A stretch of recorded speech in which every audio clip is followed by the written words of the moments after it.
We use these lunch and learns all the time, Dr. Heffler, as they're an incredible resource library for us. I think, when you came on, we sent you a couple to look at, right? Was Dr. Vivante one of them? Did no, that wasn't one of them.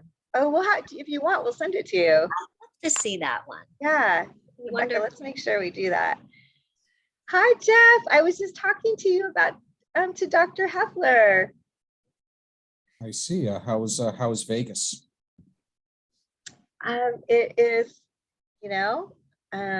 very hot, but it's actually where I'm at. It's very beautiful, and I'm quite grateful for that. I live right where the Red Rock is. I had no idea about Red Rock. It's actually 200,000 acres, and it's magnificent, and I knew nothing about it. When I always came out to the Strip all these decades, and pretty much everyone hears about the Grand Canyon tours, but I never heard about Red Rock. So a lot of autism tree, friends and family turn out to be out here. So that's been a really nice surprise. And so yeah, I'm coming back to San Diego next weekend for a couple autism tree events. One's with Terrence, Jeff, if you remember Terrence. Yeah, he's performing, and so I feel really blessed. His mom wanted Autism Tree to be there for him, and so me and Rebecca are going, and I'm really thankful I get to fly in for that. So you're living in Vegas now?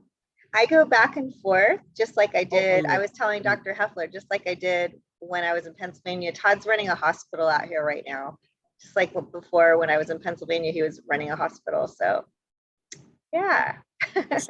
so you go back and forth. Yeah, all the time. Mm-hmm. Good for you. Good for you. Yeah, it's easier than when I was going from West Coast to East Coast. Thanks for asking, Jeff. Oh, that's nice. Well, I'll go ahead and get. Hi, Karen. Hi, Eric. Hi, Judy. Is Cindy on here, Rebecca? I sent her the Zoom details this morning. Okay, if she comes on, let me know, because she's really injured right now. So I wanted to everybody give Cindy a little love if she shows up. She's the catalyst for how we have Dr. Heffler on here, as we met through Cindy. Yeah, that's correct, right? Dr. Heffler? Okay. That is correct. Okay. All right, I'll go ahead and get started and add people as they come in. Usually people like to come in a little later too. And hello to all of those of you who are watching from home at a later time. A couple Zoom rules for those of you who are here or are new. Please mute yourself when you're not speaking. We recommend speaker view for presentation. Video sharing is optional, and please type all questions and comments into the chat. We will have a Q&A at the end with our guest speaker where you can feel free to unmute yourself and ask any questions you have, or you can type it in the chat and I can read it for you. A quick update from Autism Tree. We now have reached over 700,000 people across all of our social media channels. We started tracking these numbers right when the pandemic hit in March 2020. And now we have 89 Lunch and Learns uploaded to our YouTube channel. Today is our 90th Lunch and Learn. I can't believe it. So thanks to everyone who has been following us and tuning in each week. Since January of this year, we've coordinated 126 family events with 50 coming up between now and the end of the year. Although we always add to our calendar, we actually are adding a bunch of new events today and later this week. We're really excited to bring back a few of our programs. We offer, for those of you who don't know Autism Tree, we offer 19 programs virtually and in person. 12 are in person, so we have a lot going on in San Diego County, and then virtually for those of you who are beyond in different states and across the world. So we're bringing back exciting news. Our USD football player mentor program, our 14th annual meet and greet is this Sunday. I'm very excited. There's 100 football players that we like to pair with our kids. So if your family watches and wants to be a part of it, please join and sign up throughout the season. It's very fun. We also have our food and farming and nutrition program coming back, which will be next weekend. We're hosting a kickoff and a welcome back to Wild Willow Farm, who's our community partner. And we also do a 4-week workshop series in the spring. So we're really excited to do this kickoff next week. So those are amazing, fun programs. If you have any questions, you can always reach out to myself. I'm the Director of Operations, Rebecca. And we also have our 466 videos on our YouTube channel. Our YouTube channel is a wealth of resources for all of those parents who are new. I highly encourage you check the rest of our Lunch and Learn videos, and we have tons of ideas of other parents and volunteers of activities for kids to do. So subscribe to our YouTube channel. And then we also posted 400 of those videos, believe it or not, since March of 2020. So thanks to everyone who has been following us on social media and helping grow our community online. A special thank you to our Lunch and Learn sponsor, CalAble. We've done 4 Lunch and Learns with them, and they have been so incredible. It's a great resource for everyone, all of our families. So I highly encourage you to look up CalAble. This is the link to their website. It's a savings and investment state program that helps you save money tax-free. And we have a lot of our last Lunch and Learn, which we were just recorded last week, really went into depth about eligibility. So if you have any questions about that, go check that out. So without further ado, I'll pass it off to our co-founder and executive director. She'll introduce our guest speaker today. Hi, ATPF family. I'm so happy to be together with you right now and just feel completely blown away that we're on our 90th Lunch and Learn. And I think that after year 1, we didn't imagine that we would keep doing this every week. And then, CalAble became our sponsor. And I think that it's just something that's a beautiful part of our culture and has really created this unbelievable resource library, like Rebecca was mentioning. But I really am not exaggerating when I say that many times a week, Rebecca and I are forwarding these Lunch and Learns as a way to communicate ideas and examples of people, a lot of times who we want new people to meet. So for example, I will probably have the football coach on that is out here in Las Vegas where I am right now. And we just literally, I got here a little over a week ago and they just started the season. So we did a meet and greet with the football players and some special needs families. And it really reminded me 100% of what is the heartbeat of Autism Tree. And it really is just one individual with a big passion and heart connecting to another. So this coach, Shane Caney is his name. He went to high school out here at Cimarron High School. It has 2,500 students. He brought in the director of special education to meet us on a Zoom call before all this. We learned they had 300 families that have special needs at that high school. And so you look at this coach, and he played football at USD, and he graduated while he was a football player. He was a mentor to our kids with autism and their families. And that's something that I just think people do not realize, is that we've been running that program at USD football, and we also do it with the baseball team, but we've been doing it with the football team since 2008. And it's always been a very, deep heart connection for me, because I see these young men 100%. Since we started, we have not had a player that didn't really want to be a mentor to the kids. Once we launched the first season in 2008, we had players sign up to be a mentor. And then the ones that didn't sign up that year were sad and were like, how do I sign up? I want to have a kiddo and I want my family cheering for me. And so, now you look at, we're in the year 2022. We've been doing this program since 2008. And each year there's 100 players on the team. So you're talking probably 1,000 football players that have mentored our kids and are spread out all over the country, our country, and other countries. We've had a football player come on a Lunch and Learn from Japan and do a Lunch and Learn. We've had an athlete come on from Scotland and do a Lunch and Learn. So I think one thing that really spoke loud to me when I realized that Shane is out here and he's head coach of the football team at his high school. And he wanted to do this. It's just remarkable to me wherever we go in the world, there is someone planted there who either has directly worked with Autism Tree in some capacity or it knows somebody there. And it's not 6 degrees of separation. It's like, you know, a direct connection. And so I just can't say enough about how honored and blessed that I am for the work that this coach, this young coach, Shane Heine, is doing out here. And John Hickey, our director who runs the program, was out here with me this weekend, and Todd launching it. And it was just a huge blessing. And if you see our new shirt, it's one family at a time since 2003, and the pillars that really we run everything we do through Autism Tree and make sure it's fulfilling the pillars that we are committed to in our community. And it really was so present because, you know, getting families to show up is really difficult. And so this is a new program, and the special education director was out there, and the coach actually works as a life coach with these special needs kids during the day when he's not coaching.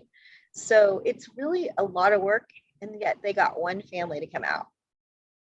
And I think that was 100% meant to be. And if you look at the photos, it is amazing what it took to get the young man who's there with his sister who also has special needs really connecting. And in the photos, it's sort of like everything.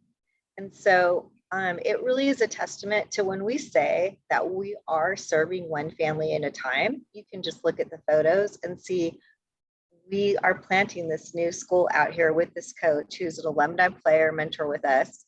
And we start with one family. And for myself and my husband, Todd, who's the chairman of Autism Tree, and John Hickey, who has been part of Autism Tree since 2005, it was really, I feel like it was also somehow healing, because sometimes after you've been around 20 years like we have, and we're on our second generation, you can get spread just way too thin.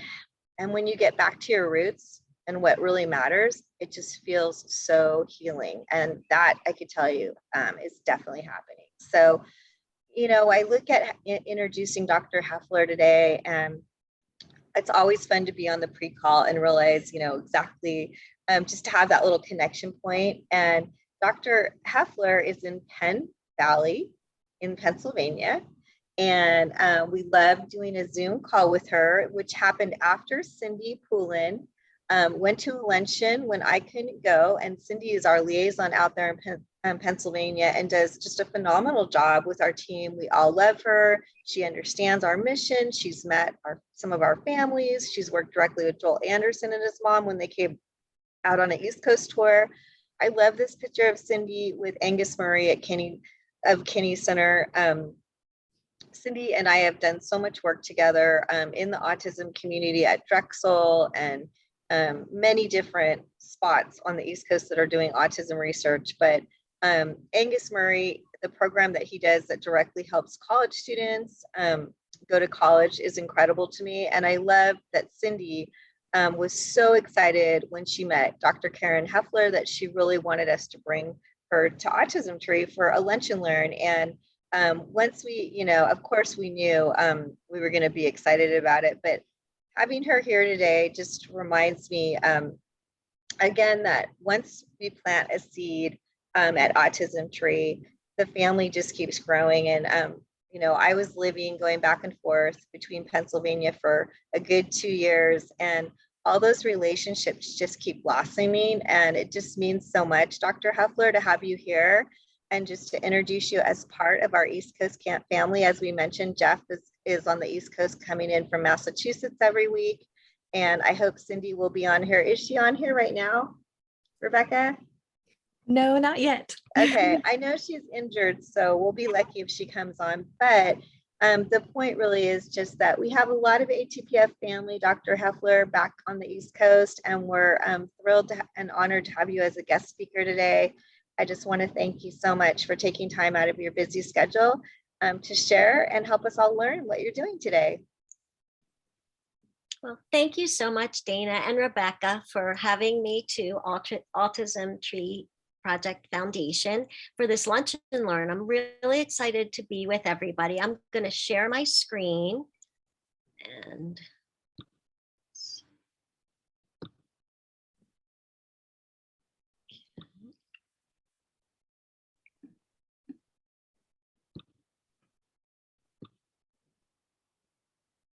okay, I'm gonna. Looks great.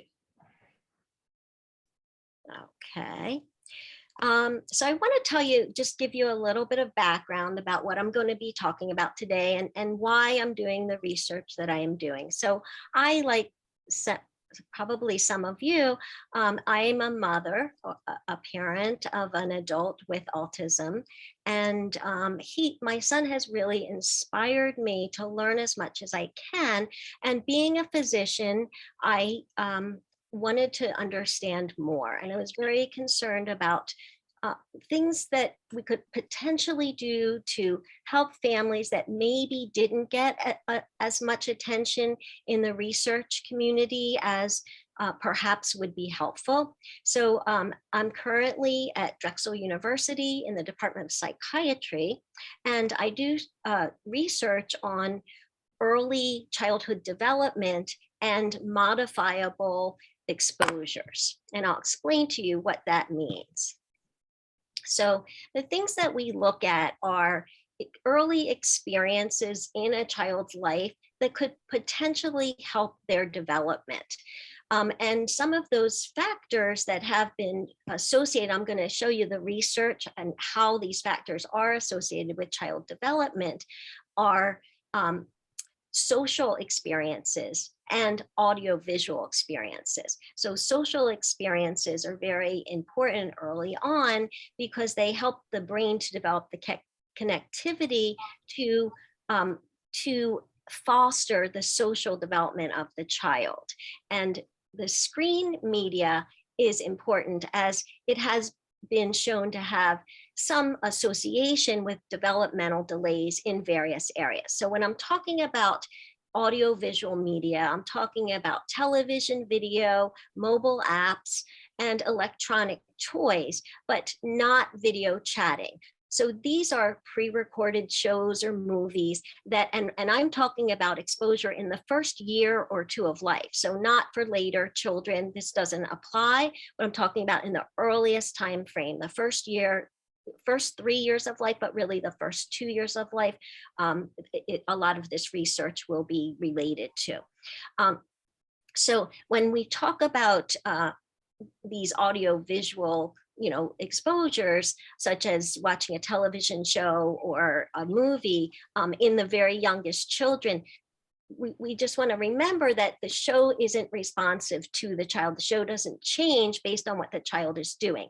Video chatting with friends or relatives is completely different and considered in a different category because the person, so if a grandmother is video chatting with a baby or a 2-year-old, the grandmother is very attentive to the baby and responding and smiling or perhaps talking about what the baby is looking at. And the grandmother would behave very differently if the baby was crying or laughing or smiling, whereas a pre-recorded program, the characters on that program do not behave any differently depending on the response of the baby or the child.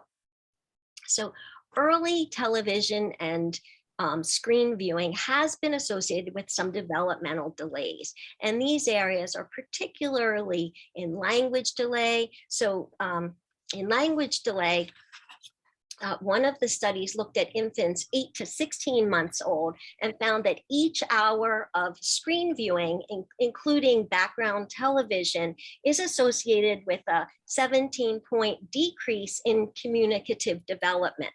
And mobile devices have also been associated with developmental delay. In 6-month-old to 2-year-olds, each 30 minutes of use with a mobile device is associated with an increased 49% risk of expressive language delay.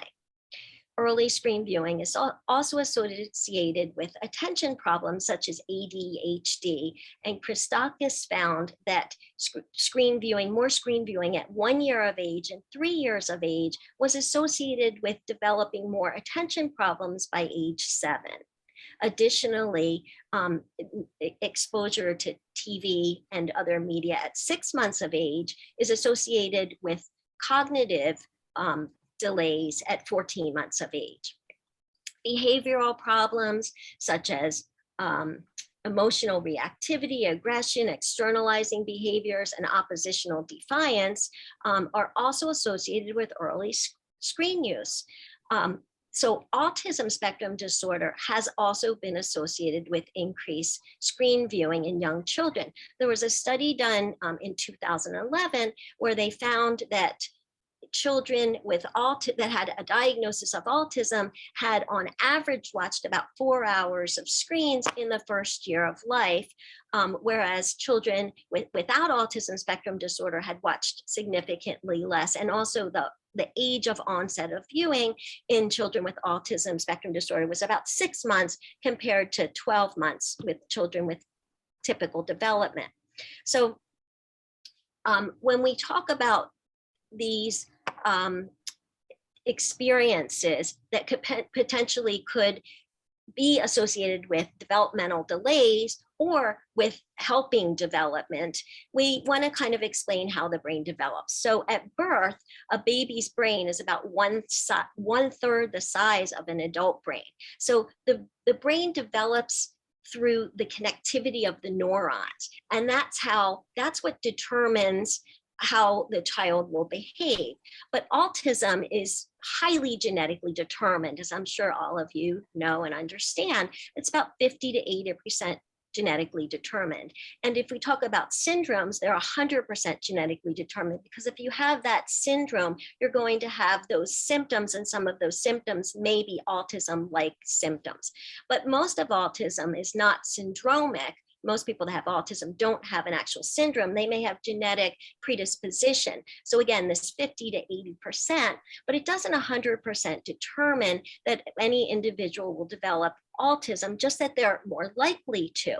So what we are trying to understand, are there other factors in the environment which are potentially modifiable, meaning that with helping parents to understand these factors and how they could maybe help the child develop, that this part of development could be sort of helped, and that could potentially positively impact the outcome in children that are genetically at risk for developing autism.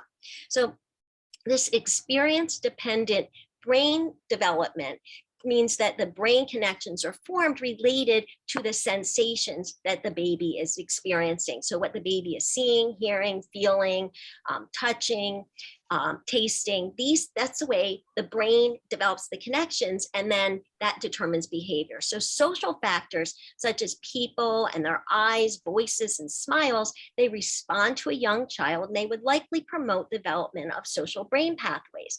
But non-social factors such as screens and electronic toys, they don't respond socially to a baby. So they do affect brain development, but they are not likely to help in the social pathways, and they may actually sort of jumpstart the sensory development. And that relates to also sensory development in autism, which I'll get to a little bit later. So again, autism spectrum disorder is highly genetically determined, but there are environmental non-genetic factors that have been associated with autism.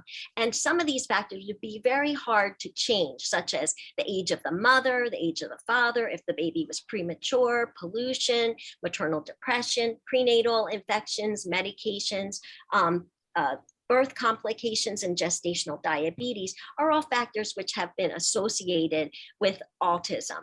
But then modifiable environmental factors that have been associated with child development include the child's social experiences and the child's screen experiences. So these early experiences may potentially impact the child's early brain development and impact behavior.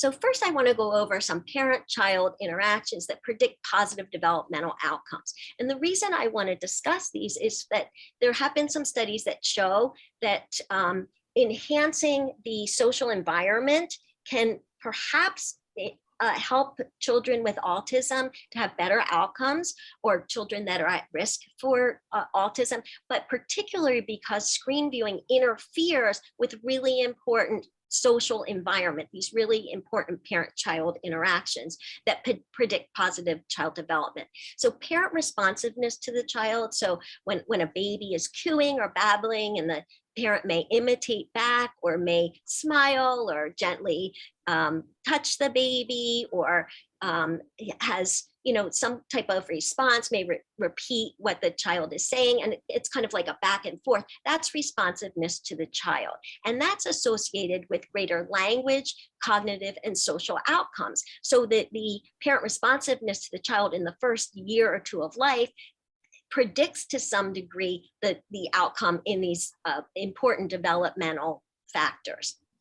Verbal stimulation, such as talking to the child about what the child is doing, seeing, feeling, what the child is experiencing, is associated with positive language and cognitive development, and the parent involvement in toy play is associated with positive social and language development. So these are parent-child interactions that predict positive outcomes. So, but background and child-directed TV and other screens, they interfere with these really important social experiences. And a lot of people don't realize that, and our world has changed so much because there are screens available, multiple screens at a time, sometimes available and on, at home with a young baby or, child. So one study looked at parent responsiveness to the child, and they found that when they had the parents pick a television program, and the program was on for 30 minutes and off for 30 minutes. And they found when the program was on that parents did not respond as much to young children. And this was in children 12, 24, and 36 months. And that there was less eye contact, there was less speaking to the children, and the parents played less with the children when the screens were on. There was another study that looked at when screens are on in the background. So they had a listening device and that could tell the difference between a pre-recorded video voice and a real person in the room. And they found that when audible television was on, that parents talk less and children talk less. And this was done in children 2 to 48 months of age. And another study looked at when child-directed or baby-directed television was on for 10 minutes and off for 10 minutes, that again, the parents engaged less with children when the screens were on, and they played less with children when the screens were on. And also mobile devices, whether it's a child using a mobile device or parent using mobile device, can also disrupt these really important social experiences. Jenny Radesky did a research study where she looked at dyads, parent-child dyads in fast food restaurants, and she found that when a parent was on their mobile device, that they tended to not be responsive to their child. They didn't have eye contact with the child. They tended to respond harshly, like with harsh words, and occasionally even a push or a kick, because they were being sort of interrupted from something that may have been important to them. So if young children are spending a lot of time on screens and they're disrupted from having the social experience of, but aren't they learning from the television? Don't young children learn? And what would they be, losing if we kind of turned off the TV and placed more time on the social? Well, young children don't learn well from television and video. It's been termed the video deficit. So in areas such as imitation, if young children, this was on 12, 15, and 18-month-old children, and they were shown to imitate something on a toy, and they were shown to do something on a toy, and then they tested them to see if they could imitate. The same exact thing was done in person or on video. And if if they were shown by a person in the room, they could imitate. But when the same exact thing was shown on video, which represented the room, they couldn't imitate. Same thing with finding hidden objects, whether the object is actually hidden in front of the child, so they're seeing the object being hidden, or the child is told where the object is hidden. And this was in 2-year-old children. If the person doing the telling or the hiding is in the room with the child, the 2-year-old can find the hidden object. But when the same thing is shown to them reflecting the room, but it's shown on video, they can't find the object. And similar findings in learning language, and this has been shown in second language learning, even in infants, that infants can learn the sounds of the phonetics of a second language if a real person is talking with them in the room, but not if it's just on video or on audio. So what predicts learning? What is this deficit in video? You actually have to have that joint attention for the youngest children to benefit and learn. So the joint attention is when the child can look back and forth between the adult's eyes and the object of interest. That's joint attention. So I just want to review another recent study, which relates to the research that I'm going to be talking about in a minute, our research. There was a study done out of Australia, published in 2021, and they looked at siblings of children that have autism. And these were children at 12 months of age that had early autism symptoms. And half of the children were in a group where the parents were given training. So children who have early autism symptoms, they don't generally have the same obvious social bids for attention. So they may not be as clear that they're trying to sort of communicate. So they trained the parents based on video of their own children how to recognize their children's social communication and how to respond to that. And what they found, which was striking, was that in the group that had the training, the children had better outcomes. So they were less likely to actually go on to a diagnosis of autism, even though they all had early autism symptoms. So early experience does matter in autism. So by increasing awareness for future generations, it may be able to improve outcomes if children are genetically at risk. So I also just want to mention that when we look at the brains in autism compared to typical development and abilities, people with autism in general, again, these are all studies that have shown in general, people with autism tend to have greater visual abilities to spot a target visually, to tell if something's moving. So that's also a visual ability, and better pitch perceptions. That's an auditory ability.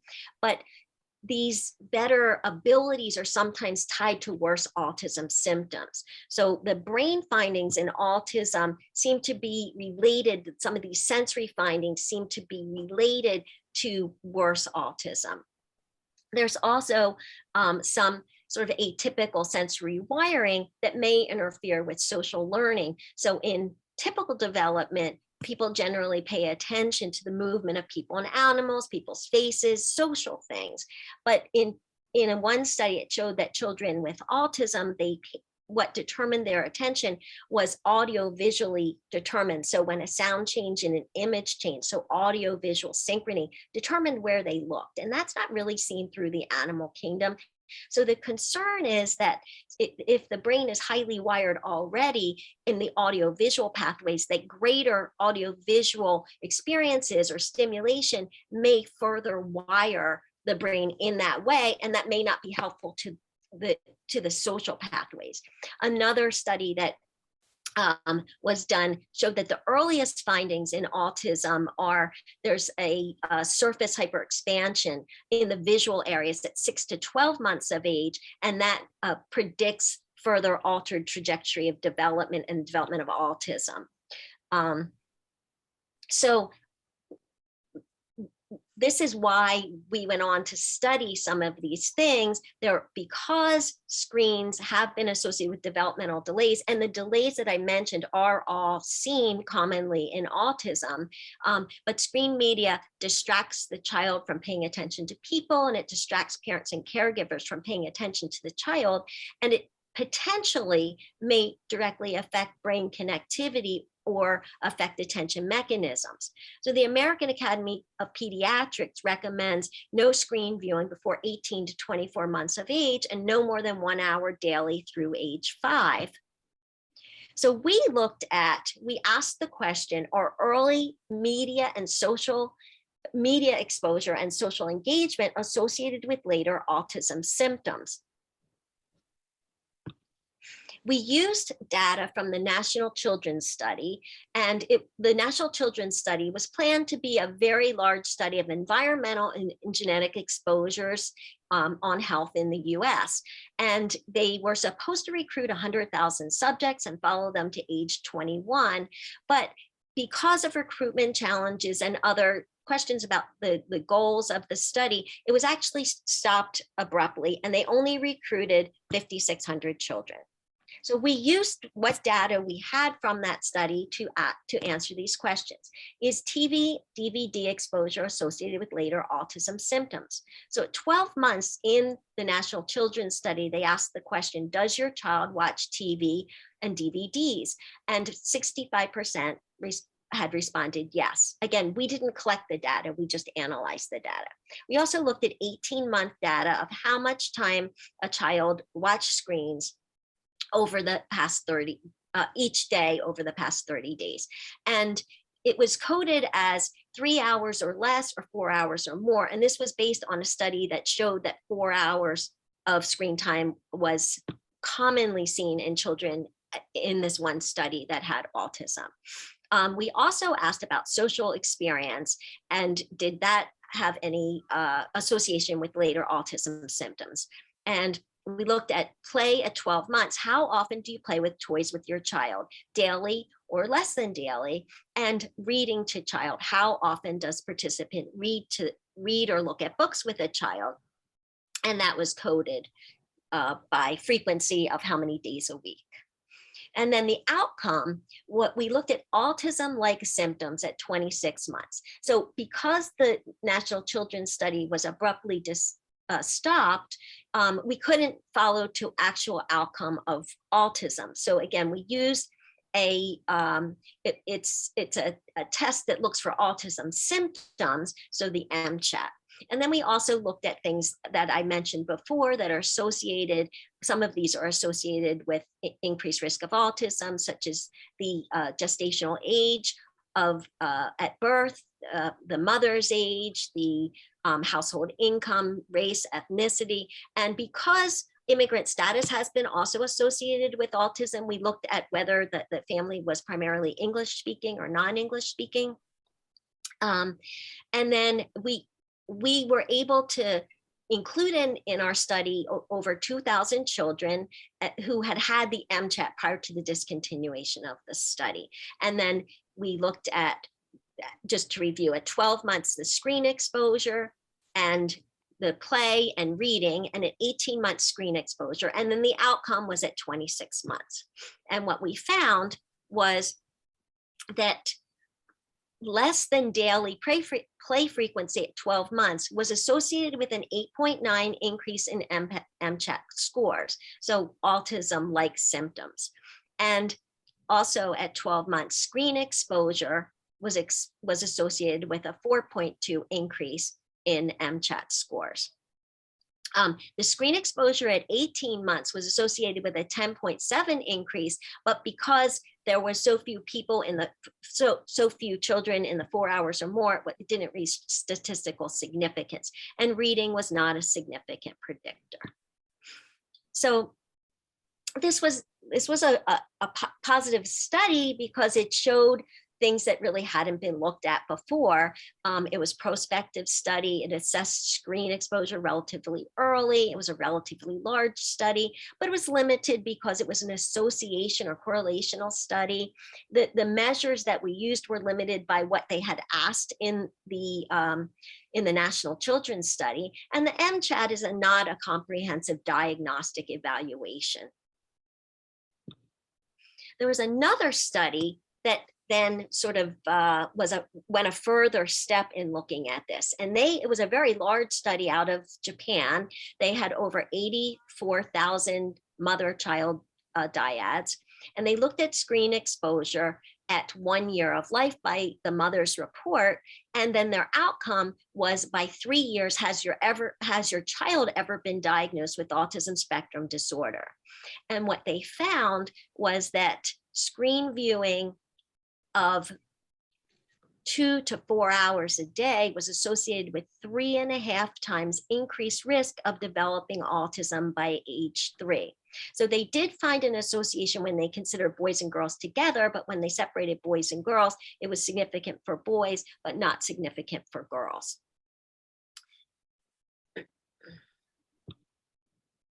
Okay, and then I'm just going to mention a couple intervention studies, and then we'll open it up for discussion. So a Romanian scientist looked at 110 children with a diagnosis of autism. And then he split up the group according to if they had had that exposure of screens to 4 hours or more, or they did not have that exposure. And then the children that had and they found 75% of children diagnosed with autism in this group had the exposure. And then they asked the parents to remove the screens, and then they did a lot of social intervention, which is typically done with children with autism spectrum disorder. So this was, they had their speech, if they needed an occupational therapy, they had ABA, but it was high focus on social interaction.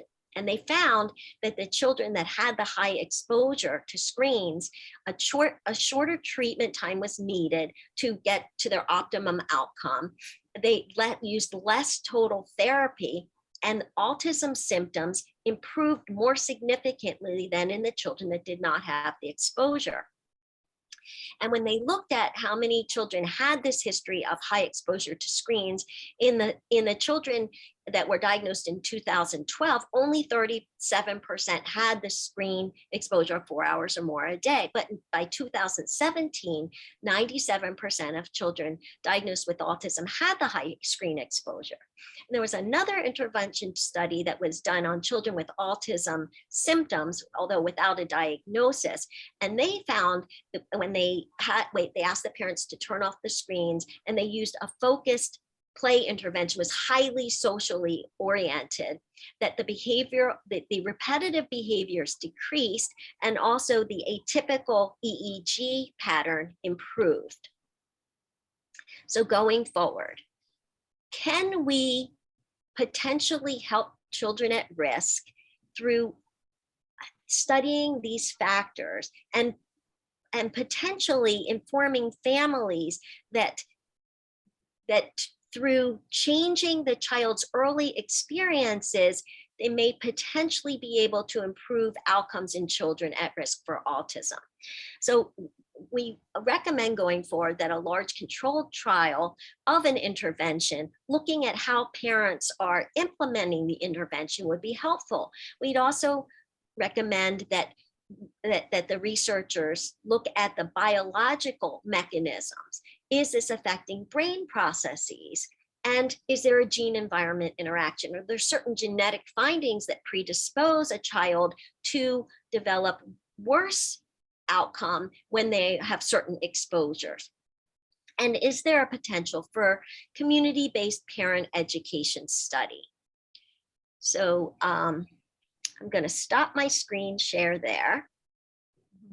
And I would think that a lot of you probably have not heard of a lot of this research. So I imagine that there are a lot of questions, and I'd love to open it up.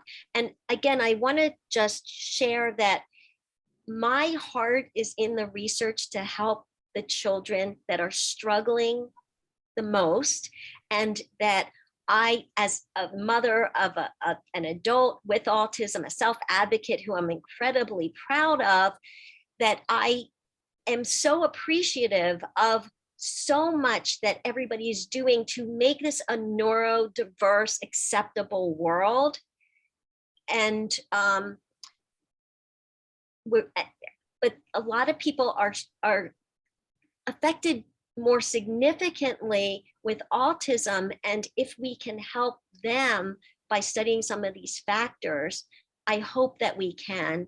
If we, as Dana said, if we can help one family, that's amazing. If we could help a lot of families, that would be incredible. So I'm going to open it up for questions. And I see in the chat, Dana, do you want to moderate, or do you want? I'll help moderate, Dr. Heffler. Oh, Rebecca, thank you.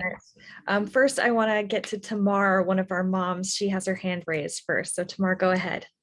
Thank you, Rebecca. And Dr. Heffler, thank you so much for your wealth of information. I really appreciate it.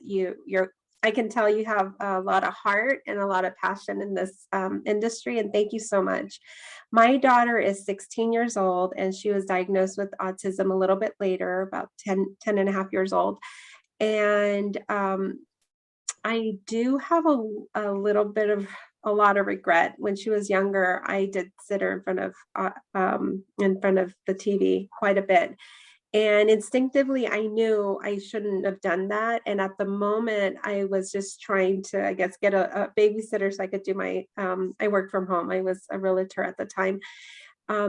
However, when I had my son 6 years later, and he does not have autism, I learned from that, and I saw by the time he was born, she was 6 years old, and I could tell something was going on. I knew not to do that. So with him, he had no screen time until after 2 years old, because by then the American Pediatric Association had stressed that.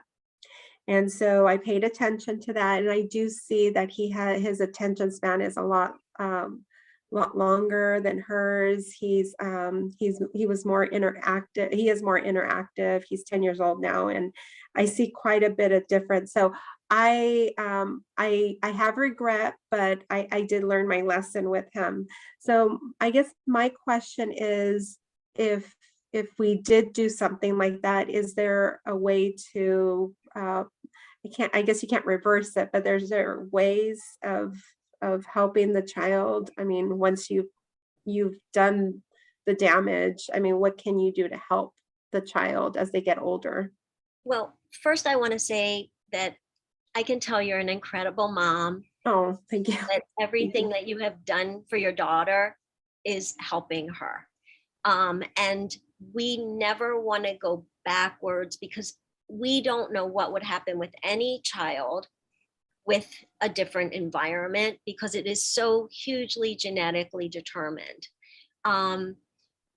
If children are young, and so I did present 2 of the intervention studies, and they found that turning off the screens completely and doing a lot of social. So it's not just turning off the screens, because children, like I presented that one study that children don't sort of respond to the social. So there are specific strategies to get a child's attention when they're young, when they don't attend to social. So positioning yourself really low so that you can get eye contact with the child, being really animated to get the attention towards you, holding things up to your eye to again promote that eye contact and joint attention when a child is young. But I do want to stress that causation has not been studied. So we're not saying that this causes it. We're just trying to help people have the best outcomes that they can. And so there is a study that shows that in typical children that went to an overnight camp for a week and they were away from screens, that they came back after that week, and compared to the children that remained on their screens like normal, they had much better ability to read faces and understand social cues. So at any age, it may help to just engage socially as much as possible. But that for a child that's like 16, we wouldn't say, because I don't know how she uses, because at that point, they may use screens a lot and it may benefit them. That's how they may interact with people. Some people use communicative devices and that's how they, communicate. So we don't want to take anything away from anybody.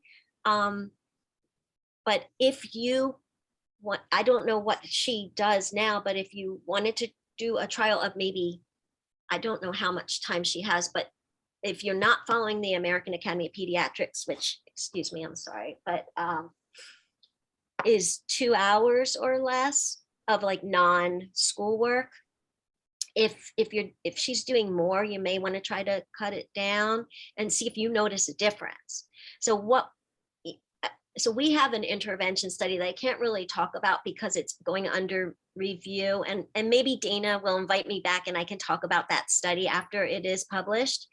But Dana, if there's anybody that has very young children that, wants to talk with us, we will help anybody that we can. And I'm happy to talk with you privately as well. I mean, I never, charge or anything like that, but to maybe go over some strategies if you, wanted to consider. I hope that's helpful. Yeah, that was very helpful. Thank you. I think you're right. At any age, it would help to lessen the screen time. So because of just her friend was not being a good influence, it actually turned out to be a good thing. We took devices away from her for a whole week, and I noticed she was more alert and more engaged with us. So I'm like, we got to do this more often.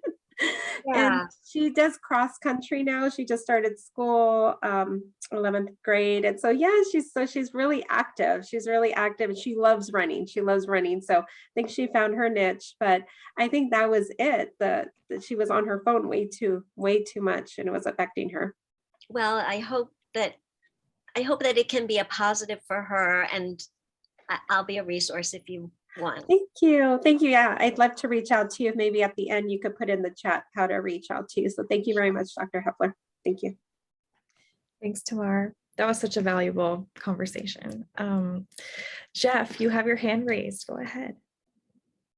Well, I think after listening to this presentation that, and I noticed that, something personal that I find going along with it is that my sister and brother-in-law who live in Virginia, and actually my sister's a graduate of Drexel University, by the way. But is that they don't allow my nieces, their daughters, to watch television of any kind, which is very true given, that how the media is these days. But I think maybe maybe allowing like maybe 1 hour of television a day for children is, I think, appropriate, with, something educational like Sesame Street or Mr. Rogers' Neighborhood, and then maybe that way, just something that they can learn from, and then they can take what they learn. Think of watching like 1 hour of television is like, going to school for 1 hour, learning basic, human techniques could be something that might be beneficial,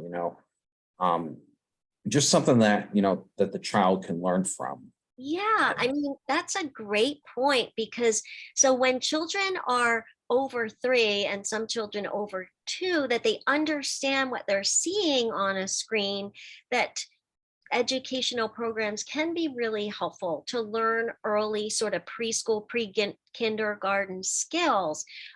We're mostly concerned with the children that they don't understand what they're seeing. So they're sort of processing in terms of light and image and movement and color, as opposed to understanding that this is a social interaction and that person is teaching them. And, so you're absolutely right. One of the ways to sort of help children to learn is to show them educational programs, but very limited. So it's supposed to be limited to an hour or less of really high education 2 years or old, 2 years to 5 years. And we recommend, this is recommended actually by the American Academy of Pediatrics, that the parents co-view and help to explain what the child is seeing.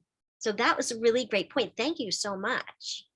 You're very welcome. And yeah, and again, this is coming from the brother of a Drexel graduate. So I love it. There's so much pride in our East Coast connections. Thanks, Jeff. The educational component, I'm glad that you brought that up, Jeff, because we have another question from another parent, Judy.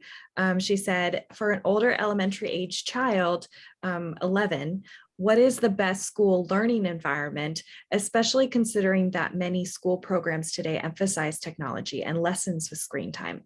So do you have any comments on that, Dr. Hepler? Yeah, I mean, I always feel that in-person teaching is going to be the most beneficial, because again, the joint attention, which isn't as critical for the older children, but I think, the social connection drives learning. Think about how we loved so many of our teachers, and it wasn't just what they were teaching us, but it was because we cared about them as people and we maybe looked up to them, and that's so much easier in person. It's been a huge challenge during COVID. And, especially the first year when schools were shut down and students didn't have those options, but hopefully going forward, it'll be more in-person learning. Absolutely. And just a comment from Karen. She says, Dr. Hepler, I want to applaud you for your eye-opening presentation and the extremely valuable work you are doing. Thank you. All right. Oh, Jeff, you said parents can also obtain DVDs of educational programming on sites like Amazon because it's very hard nowadays to find the right programming on normal television. Good tip, Jeff. Thank you. Sandy, I see you have your hand raised. You're on mute. There you go. Okay, so Eric is almost 34 going on 13.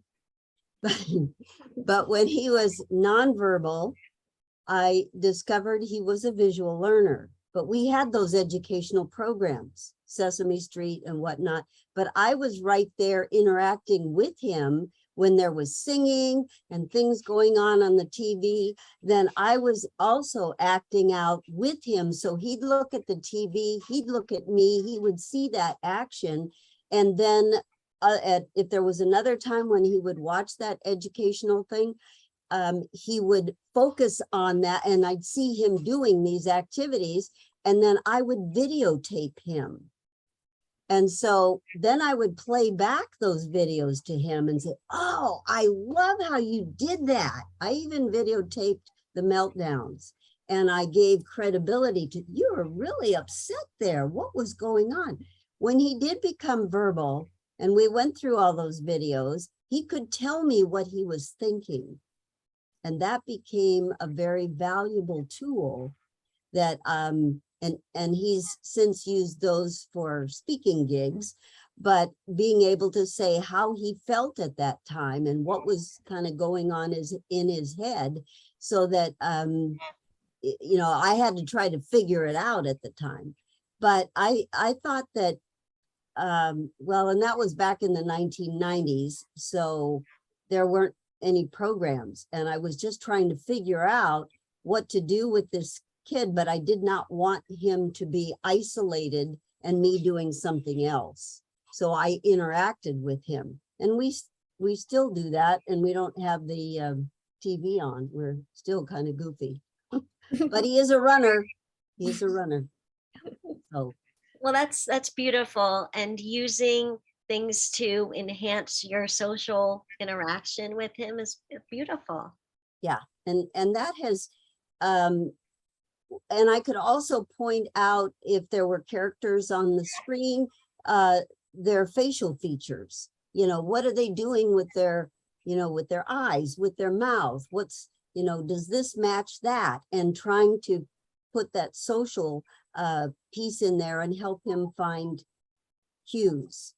And somebody asked him one time when he was doing a lecture, when you walk into a room, you know, what are you thinking? What do you do? He says, well, I first look around to see who is approachable. Wow. So He sounds incredible. He pick sounds up on the- incredible. And all the things that you have done have clearly helped him. well, and like I said, you know, his sister was not a warm and fuzzy person. So she pretty much just leave me alone. But when I could get them engaged together and videotape them, then Mhm. I could also talk about her reactions to try to soften some of that Yeah. sibling angst. Thank you for sharing, Sandy. I think that was a great way to practice joint attention, Yeah, turning a passive activity into something that's very active between you. And that's a great like family thing to do, I think, that people can implement it also helped me find how to calm down some of his what triggered him if he wasn't happy about something. yeah. And then to find or to say to him, well, I see you're unhappy, or you are happy, or give credibility to his emotions so that he would think that I understood him. And that was, for him, that was a calming thing. He would kind of stop screaming. So valuable. Thank you. I think you're such a wealth of information, and thanks for joining us today, Sandy. Thank you. This is great. I love this. I'm going to listen to it again. I'm taking notes over here. I'd love to take a picture before people have to hop off. I want to say a really quick thank you and give you a healing shout out. And Lev, Cindy, thank you so much for introducing us to Dr. Heffler today. And I know you've got an injury going, so we're all sending you big hugs and prayers and lots of love today. Yes, thank you, Cindy. We love you. All right, I'll take a quick picture. So if you'd like to join our group picture, we'd love to see your smiling faces, and turn your videos on now. I'll do a little countdown. Just look at your camera. Ready? 1, 2, 3, cheese.